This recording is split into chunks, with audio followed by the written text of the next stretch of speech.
Welcome back to Ready, Set, Sold. I'm your host, Bryan Vogt. Hope you're having a fantastic weekend. Maybe big plans. Maybe you're out looking at houses right now. Maybe you're out going out later on today or possibly even Sunday or this week. Cannot tell you enough that this house, the housing market is really, really picked up. So if you are a buyer, this is not a time to wait. Now, there's still some good selections out there, so I don't want to panic you that way. But many times you have to be ready and able to go.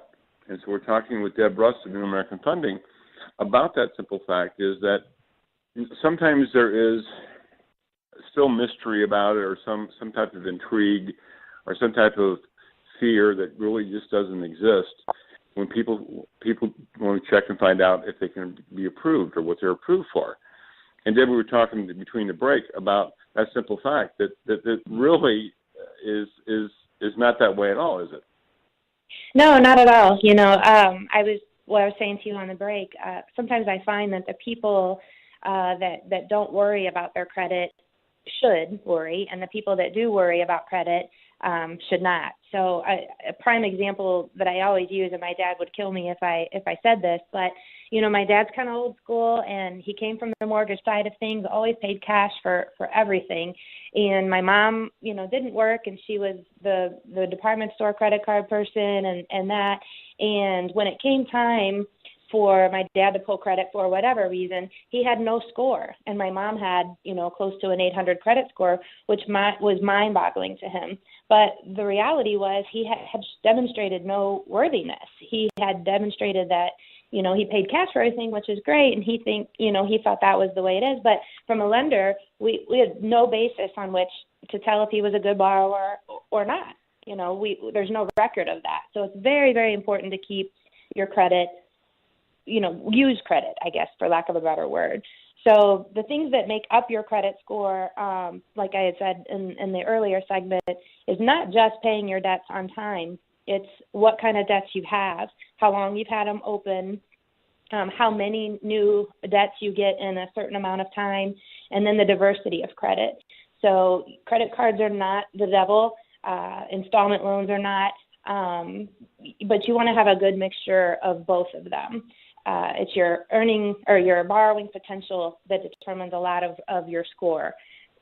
Paying on time, keeping a credit card open, not paying it off every month, but just keeping a small balance on there and utilizing your available credit responsibly, for lack of a better word.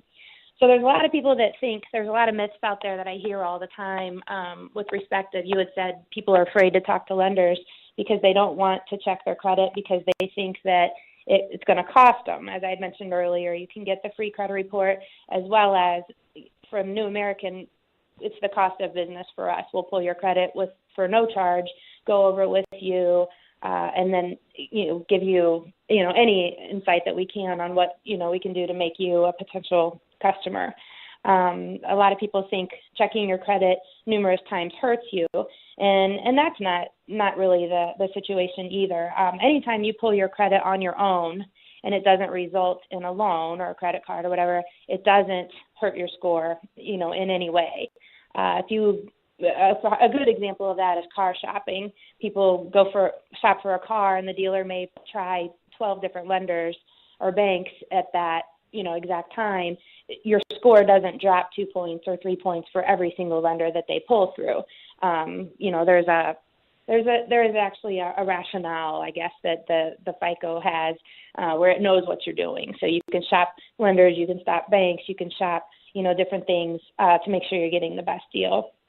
And a lot of people, I find, especially around income tax time, they come into a good deal of money for their income tax return, and they think, well, I'm just going to clear off all my debt, pay off everything. And it's very important to understand that any swing in your debt situation, your credit situation, good or bad, will negatively impact your score for a short time.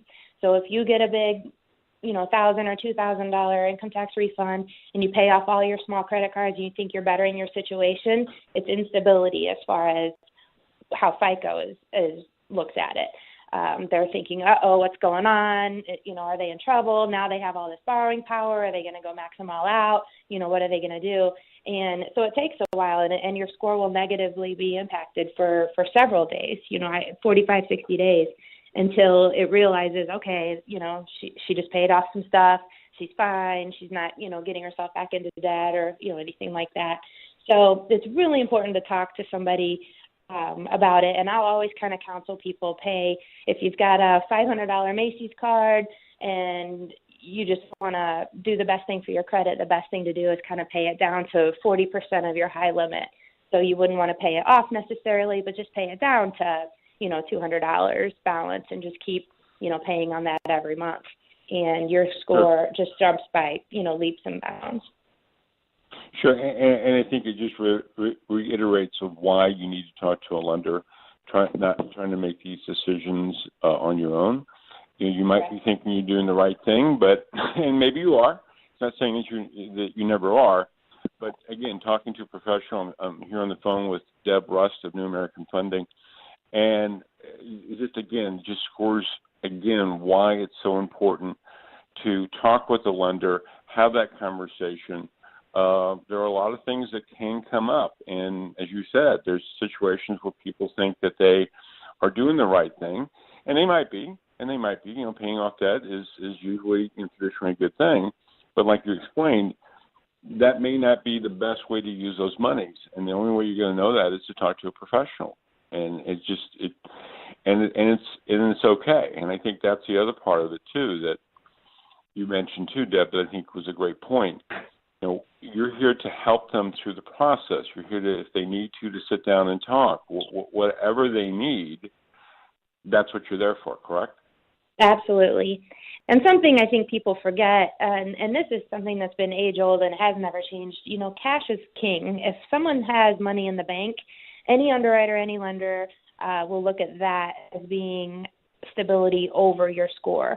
So even if you've got a 580 score or low sixes, but you've got $2,000 in the bank, the lender can look at that and rationalize, hey, they have the ability to save money, and that's a very, very, very strong point.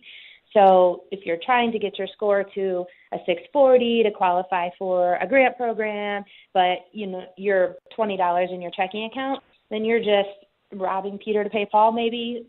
I'm not sure what the correct term is, but you're not really bettering your overall situation. So I just really can't stress enough how important it is to talk to someone that can guide you in the right direction. Something you said that really struck with me that I think it's important to bring out. Maybe you don't think you have the credit score that you need, but again, there could be circumstances around that, like you mentioned, of having cash in the bank that could change that. And so you don't want to be in a situation, especially with the market being the way it is, as hot as it is, to be holding back with information that may or may not be correct, to where if you talk to someone like Deb Rust at New American Funding, they could get you that information and find out, oh, no, you're good. So I tell you what, I'm going to keep you over for one more segment because I want to get into a myth that we hear still a lot. And I know Deb will know what it is too, but I'll just put a tease out. It hasn't been true for many, many years when it comes to lending and purchasing a home. And that goes for, again, a seller looking to sell their home and move into another house, buyer looking to buy their house. We'll talk in a few. Listen to Ready, Set, So with Bryan Vogt.